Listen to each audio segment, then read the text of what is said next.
muerte de este candidato a diputado, aspirante a diputado del Partido de la Liberación Dominicana, Wilmer Ramírez, un joven comerciante que aspiraba a diputado por el PLD con posibilidades de ser electo, porque realmente era un diputado con buen arraigo para tener chance de ganar la candidatura. Entonces, ayer Wilmer Ramírez apareció muerto en su residencia, e inmediatamente se empezaron a circular algunas versiones. Se habla entre las versiones que se manejan, se habla de la posibilidad de que haya sido un suicidio. Es decir, que Wilmer Ramírez se haya quitado la vida. En este caso, eso tiene el aval de cuadros anteriores en lo que ha estado presente el factor depresivo.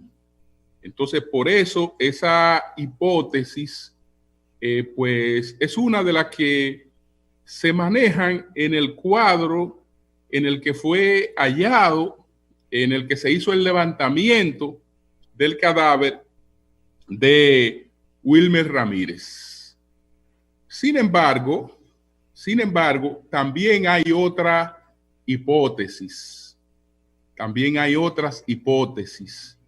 ¿Por qué? Porque los investigadores que llegaron al lugar, la gente que ha hecho el levantamiento, hay cosas que no le coinciden con la de un ahorcamiento, porque incluso las señales, digamos, las marcas que tiene alrededor del cuello resultan más coincidentes con un estrangulamiento que con un ahorcamiento. Entonces, ya vemos que está la hipótesis del suicidio, pero está la hipótesis también del homicidio. ¿Qué se hace en esos casos donde hay dudas sobre la causa de muerte de una persona? Lo que se hizo ayer, porque si los investigadores hubiesen tenido una conclusión precisa sobre la causa de muerte, no hay duda. Es decir, si el cuadro presenta señales inconfundibles de que la persona se quitó la vida, no hay duda. Entonces, cuando no hay duda, no tiene que intervenir una experticia médica forense. Pero en este caso, como a los familiares y a los investigadores realmente no pueden establecer cuál es la causa de muerte porque el escenario se resulta confuso, entonces el cadáver fue levantado e enviado al INASIF para una autopsia. Entonces es la autopsia la que ha de determinar si este candidato a diputado realmente se ahorcó, si se suicidó o hubo manos criminales en este caso. Es decir, es la autopsia la que va a determinar eso.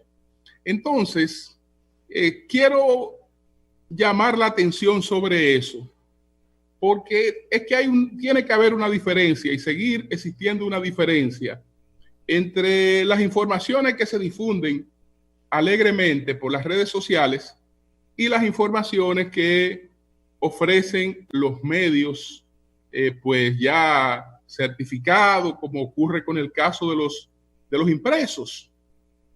Insisto mucho con el tema de los impresos, porque justamente este caballero que habla, pues viene de ahí.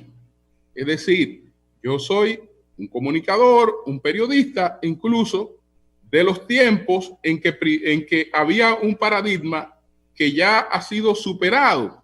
Ya ese paradigma no es así, pero vengo de los tiempos en los que incluso se decía que el verdadero periodismo era el periodismo escrito, y no solo por el origen, digamos, del nombre que bautiza a los que ejercen esta profesión, este oficio que viene derivado de la imprenta, es decir, que fueron de los oficios, de las ocupaciones que se generaron a partir de la primera revolución industrial con la imprenta.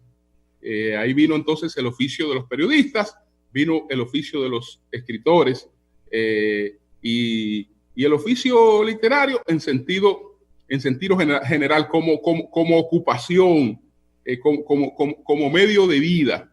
Entonces, hay que tratar, y sobre todo en esta época de tantas informaciones imprecisas, de distinguir a los medios tradicionales de todo esto que ocurre. Lo digo por el hecho de que algunos periódicos han titulado que candidato a diputado se suicida en Jaina. Y yo me digo, pero venga acá, si los investigadores tienen dudas sobre esto, y la familia tiene dudas sobre esto, y se están haciendo las indagatorias del lugar para determinar la causa de muerte, ¿cómo esa causa de muerte ha podido establecerla un periódico? No la ha establecido. Sencillamente se ha reproducido las versiones que todo el mundo está reproduciendo en relación con eso, y entonces yo digo, ¿cuál es el aporte? ¿Qué es lo que tenemos que tener claro lo que ejercemos este oficio? Es decir, ¿cuál es nuestro aporte? Porque nadie espera un periódico, o nadie me está esperando a mí para saber lo que pasó. Nadie me está esperando a mí para saber lo que pasó. Nadie está esperando un periódico al otro día para saber lo que pasó. La gente espera un periódico, espera un comentarista acreditado para tener una lectura lo más fiel posible del acontecimiento. Es decir, para tener una lectura distinta del acontecimiento. No para que uno reproduzca las mismas cosas que se reproducen alegremente. Entonces, la verdad es que hay que determinar la causa de esa muerte que pudo haber sido un suicidio. Esa es la primera hipótesis que se maneja, pero hay otras hipótesis. Es decir, que también se ha planteado que Wilmer había dado positivo al COVID-19. Esa información no es correcta.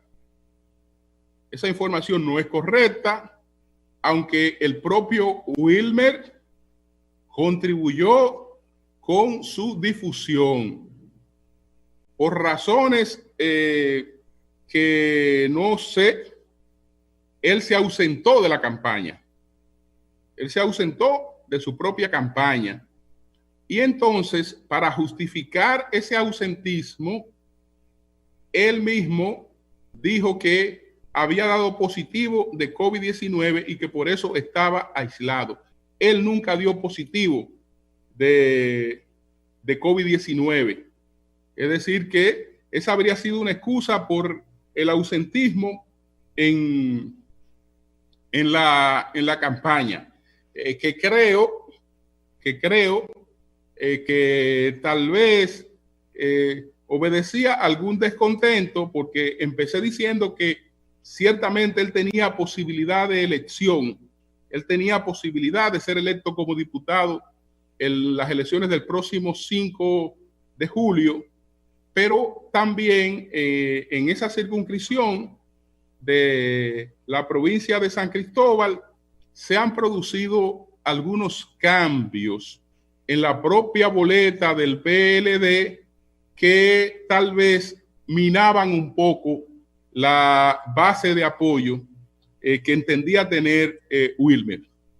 Entonces, ahí hay cosas que, repito, deben estar, que están pendientes de precisión. Están pendientes de precisión. Lo propio, aprovecho para el caso del capitán, el capitán que resultó muerto ayer, el capitán que murió fue la noche del lunes, que murió en la autopista 6 de noviembre. Veo un titular que dicen, aquí tengo un titular de otro periódico, este es el Diario Libre, que dice: matan escolta del ministro, matan escolta de ministro en asalto nocturno. Y se refiere al capitán Ricky Xavier Rubio Reyes, escolta del ministro de Interior y hermano de una jueza. Señores, desde ayer en la mañana, nosotros mismos aquí precisamos que la información que daba cuenta de que este joven que resultó lamentablemente muerto, irreparablemente muerto, junto a su esposa e hijos, trabajaba en el Ministerio de Interior y Policía, pero no era escolta del ministro Monchi Fadul. No era escolta del ministro Monchi Fadul. Esa información tiene 2 días. Solamente se justifica la aparición en un periódico de esa información, pues ya con una perspectiva distinta, que corrija cualquier enfoque que haya tenido esa información que no haya sido preciso. ¿Cómo un medio espera 2 días para reiterar una imprecisión que ya incluso ha sido debidamente aclarada? ¿Cuál es la diferencia entre lo que difunda cualquiera en las redes sociales y lo que se está publicando ahí? Es decir, tiene sentido lo que se publica ahí, porque ahí las personas que ya conocen esa información van a encontrar, digamos, las precisiones sobre esa información, y cualquier tipo de aclaración sobre cosas distorsionadas que se hayan planteado de esa información. Eso es lo que le da sentido al periodismo. Eso es. Entonces, hay prácticas que tenemos que cuidarla. Lo propio, y ya esta es una crítica para algunos colegas, con la interactuación en las redes sociales.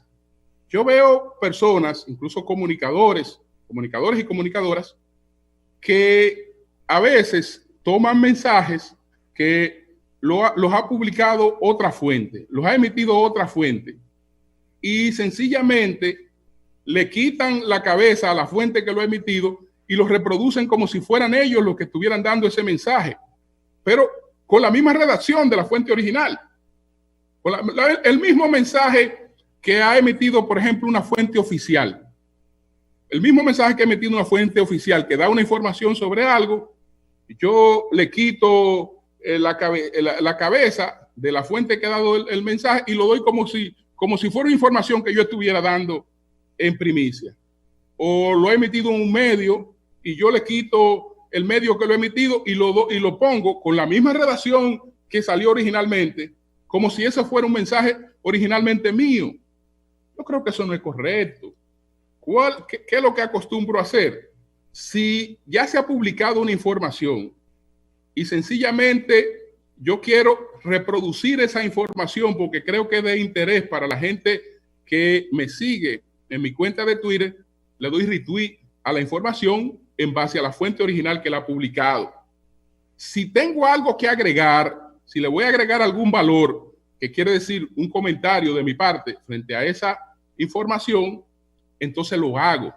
Le agrego el comentario y publico la información con la fuente original.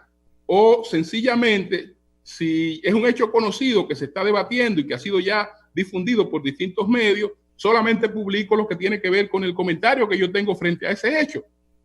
Pero no aparezco como si yo estuviera dando una primicia que ya realmente es una cosa conocida, difundida por otros medios, incluso que yo me la he robado de quienes la han emitido inicialmente. Entonces, eso es una práctica que usted la ve muy común, muy común. Y me parece que esa práctica realmente no es correcta. Entonces, bueno, tenemos como segundo tema el apresamiento de este señor del PRM que está siendo vinculado al cartel de Sinaloa.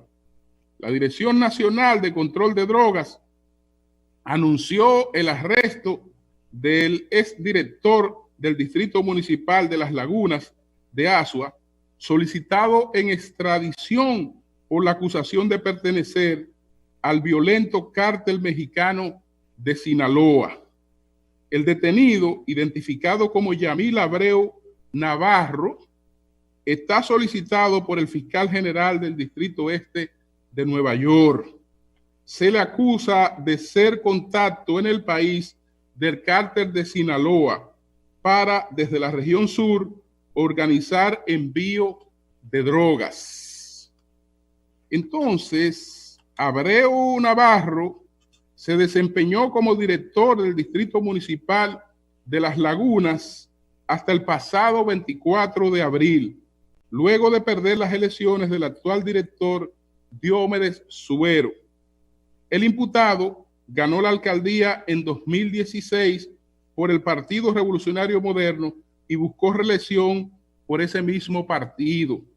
La DNCD informó que las autoridades norteamericanas habían pedido asistencia judicial contra Abreu Navarro en el año 2018, pero fue en febrero de este año que se dictó acta de acusación, la cual fue que sirvió para que la Suprema Corte de Justicia autorizara la extradición de los Estados Unidos. Las autoridades norteamericanas formalizaron la acusación en su contra el 9 de enero pasado, cuando aún se desempeñaba como director municipal. Aún así, participó en las elecciones buscando la reelección. El historial del imputado inicia en agosto del año 2002, cuando la justicia estadounidense sometió en Nueva York a José Dolores Alcántara y María de Remedios de la Rosa Florián, a quienes se le ocuparon 9 kilos y 240 gramos de heroína. Las investigaciones señalan a Abreu Navarro como el jefe de los imputados, a quien desde República Dominicana habría coordinado la operación de narcotráfico. Otro caso es el que se vincula de noviembre de 2016.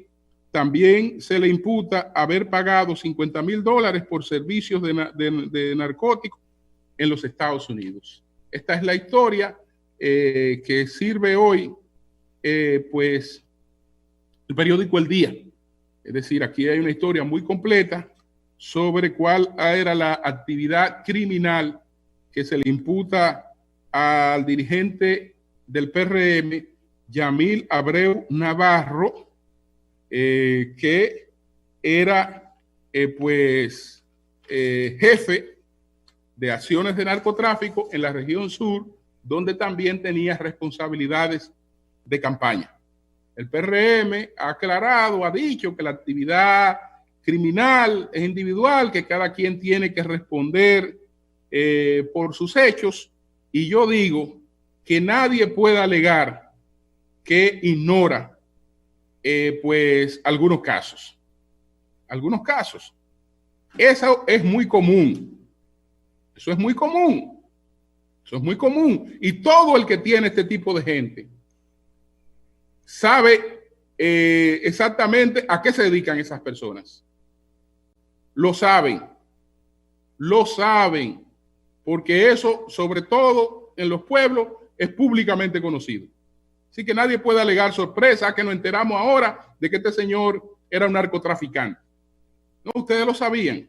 Ustedes lo sabían muy bien. como saben que tienen varios casos de otros narcotraficantes, gente vinculada al narcotraficante, incluso alcaldes electos y no electos. Lo saben. Pero bueno, por suerte, fíjense que nada de esto se puede ligar al tema de la campaña porque no es un asunto local. No son las autoridades dominicanas las que están investigando y pidiendo a este caballero en extradición para que eso no se confunda ahora realmente con otra cosa. Entonces, señores, paso al tema de cuál es la lectura que tengo sobre el registro del exgobernador Luis Fortuño como cabildero o lobista en Washington de Gonzalo Castillo. Luis Fortuño, exgobernador de Puerto Rico, anunció ayer que se registró oficialmente como lobista para el candidato presidencial Gonzalo Castillo del PLD en Washington.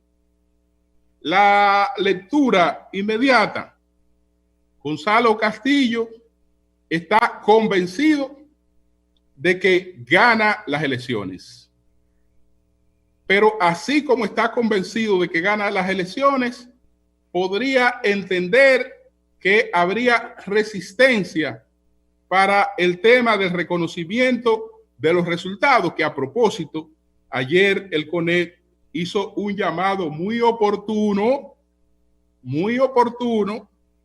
para que los que van a participar en el proceso del 5 de julio se comprometan con aceptar sus resultados, sean cuales fueren, porque eso es lo que fortalece a la democracia dominicana.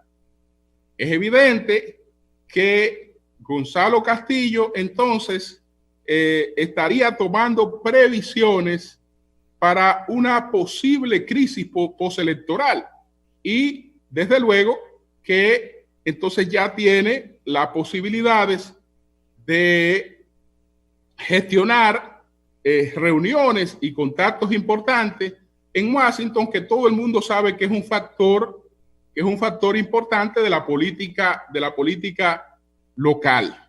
Esa es una de las lecturas, particularmente mi lectura sobre esto, de lo que tiene que ver con este registro de lobismo, que es una actividad pues legal en los Estados Unidos. El concepto, pues quien lo pone en boga es el presidente número 18 de los Estados Unidos, Ulises Grant. Es el que pone, digamos, en vigencia, el que crea este concepto es Ulises Grant.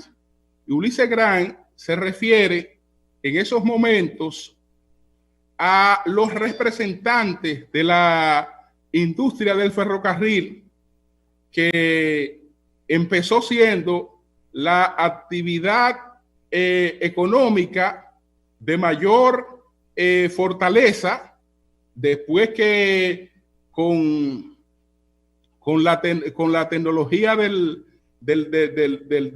carbón y el vapor combinada, es decir, la quema de carbón que generaba el vapor, de ahí es que nace la industria de los ferrocarriles. Esa industria de los ferrocarriles se hizo la más poderosa industria mundial en principio, y fue la que inició el lobismo en los Estados Unidos. Entonces, en la gestión de Ulises Grant, el presidente número 18, cuando él veía este grupo de personas que aguardaban por la llegada de los funcionarios en el Hotel Willard, que está en el lobby del Hotel Willard, que está en la parte frontal de la Casa Blanca, o en el lobby, o llámele vestíbulo, pero en el lobby, que es la palabra inglesa. Entonces, en el lobby esperaban estos representantes de la industria del ferrocarril, que por allí fuera cualquier funcionario de la Casa Blanca, que como ese era el hotel más próximo, pues se coordinaban reuniones, encuentros, había allí actividad social, siempre estaban merodeando los representantes de la industria del ferrocarril que Ulises Grant bautizó como lobistas. Y desde entonces el término se ha quedado. Después se le agregaron los representantes de la industria petrolera, se le agregaron los representantes de la banca, hasta que el lobby se hizo una actividad institucional en los Estados Unidos. Y ya que mencioné al presidente Ulises Grant, hay que recordar que fue ese presidente que quería adquirir a la República, a la República Dominicana. Ese fue el presidente que quería adquirir pues la isla de Santo Domingo y sobre todo la parte que se llama República Dominicana, para tratar de resolver lo que todavía estamos viendo en los Estados Unidos, que era el problema racial. ¿Qué pasa? Que Ulises Grant percibía que aquel choque que representaba para una parte de la sociedad americana que tenía esclavos, acostumbrarse a que esos esclavos ya eran personas libres, y no solo que eran libres, sino que plantaciones en las que se sustentaban con un trabajo esclavista, después tuvieron que cambiar el criterio para darle un carácter remunerado a esa actividad. Eso provocó tanta resistencia que de ahí surge el Ku Klux Klan. Entonces, ¿cómo Ulises Grant pretendía salir de eso? Bueno, creando en Santo Domingo pues un estado para los libertos, y así se evitaba la confrontación social en su país. Entonces él pensaba enviar a la República Dominicana estos negros libertos para que vivieran aquí de manera libre, sin estarle provocando las confrontaciones que se estaban provocando en la sociedad estadounidense. Su plan, que partió de una oferta del presidente Buenaventura Báez, que fue el que planteó la anexión de la República Dominicana a los Estados Unidos, finalmente no fue aprobado por el Congreso americano. Pero ese Ulises Grant, que se inventó el término de lobista, fue el mismo que quería a la República Dominicana para resolver el problema de las confrontaciones raciales en los Estados Unidos, sencillamente enviando aquí una cantidad de negros libertos para que esos negros no estuvieran proclamando otros derechos en Estados Unidos, y él entendía que así aplacaba la confrontación racial, que ya sabemos que todavía sigue expresándose. Él fue presidente en el año de 1869, de 1869 a 1877. Entonces, ese es el caso de el señor Ulises Grant, al que hemos citado a propósito del lobismo y de lo que ha ocurrido con el señor Luis Fortuño. Entonces, tengo que referirme a dos situaciones del sector agropecuario, que lo haré con la mayor brevedad. Primero, lo que tiene que ver con la comercialización de ajo en la República Dominicana. El señor Eligio Jaques, ex ministro de Agricultura, ha denunciado que se están haciendo importaciones de ajo en el país y que supuestamente son innecesarias.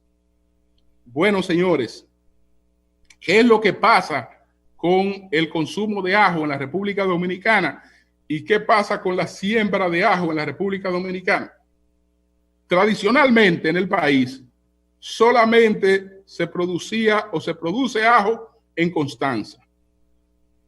o solamente se producía ajo en Constanza.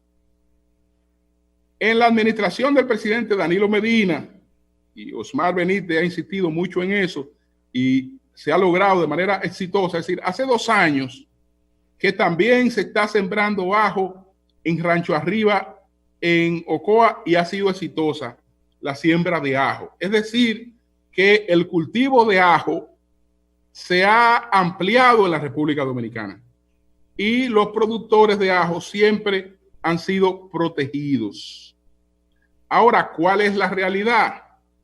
Que un año tiene 12 meses, un año tiene 365 días y consumimos ajo cada uno de esos 365 días.